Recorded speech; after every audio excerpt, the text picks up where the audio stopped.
بسم اللہ الرحمن الرحیم۔ محمود غزنوی کے زمانے میں غزنوی کے ایک قاضی کے پاس اس کے ایک دوست تاجر نے اشرفیوں کی ایک تھیلی بطور امانت رکھوائی اور خود کاروبار کے لیے دوسرے ملک چلا گیا۔ واپسی پر حسن واضح سے اپنی تھیلی واپس مانگی جو اس نے واپس کر دی۔ تاجر تسلی کر کے تھیلی لے گیا۔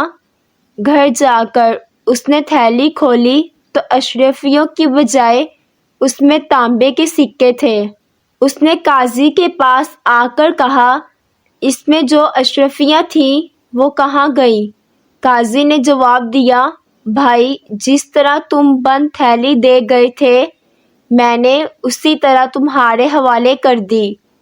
اب مجھے کیا معلوم کہ اس میں اشرفیاں تھیں یا تانبے کے سکے۔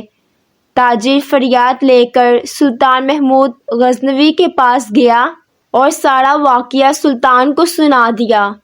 سلطان سمجھ گیا کہ تاجر سچ کہتا ہے، لیکن اس کا کوئی جواب نہ تھا کہ بند تھیلی میں اشرفیوں کی بجائے تانبے کے سکے کیسے چلے گئے۔ سلطان نے کہا کہ تم یہ تھیلی میرے پاس رہنے دو اور انصاف کرنے کا کوئی طریقہ سوچنے کے لیے مجھے کچھ دن کا وقت دو۔ تاجر نے وہ تھیلی سلطان کے حوالے کی اور خود چلا گیا۔ سلطان کچھ دن کو رکا اور پھر اپنے خنجر سے اس قلین کو ایک طرف سے کاٹ دیا جو تخت پر بچھا ہوا تھا، اور اس کے فوراً بعد حکم دیا کہ ہم شکار کو جائیں گے۔ سلطان شکار پر روانہ ہو گیا اور بادشاہ کی روانگی کے بعد جب وزیر وغیرہ واپس لوٹے تو وہ یہ دیکھ کر حیران رہ گئے، تخت شاہی کا قلین ایک طرف سے کٹا ہوا ہے۔ سب سوچنے لگے کہ اب کیا کیا جائے گا۔ شکار سے واپس پر 3 دن کے بعد جب سلطان کو یہ پتہ چلے گا کہ قلین کٹ گیا ہے تو خدا جانے کس کس کی شامت آئے گی۔ وہ یہ بات سوچ ہی رہے تھے کہ ان میں سے ایک بول اٹھا، ارے یار کیوں فکر کرتے ہو؟ احمد رفو گھر کو بلا لو، وہ اس کو ایسے ہی بنا دے گا جیسے یہ پہلے تھا۔ احمد رفو گھر کو بلایا گیا اور اس سے کہا گیا کہ جس قدر جلد ہو سکے قلین کی اسی طرح مرمت کر دو کہ کوئی یہ نہ جان سکے کہ اسے رفو کیا گیا ہے۔ احمد رفو نے یہ کام 2 دن میں مکمل کر دیا۔ تیسرے دن سلطان شکار سے واپس آیا تو اس نے قلین کو صحیح سلامت پایا۔ بادشاہ خود ہی نہ جان سکا کہ اسے کہاں سے رفو کیا گیا ہے۔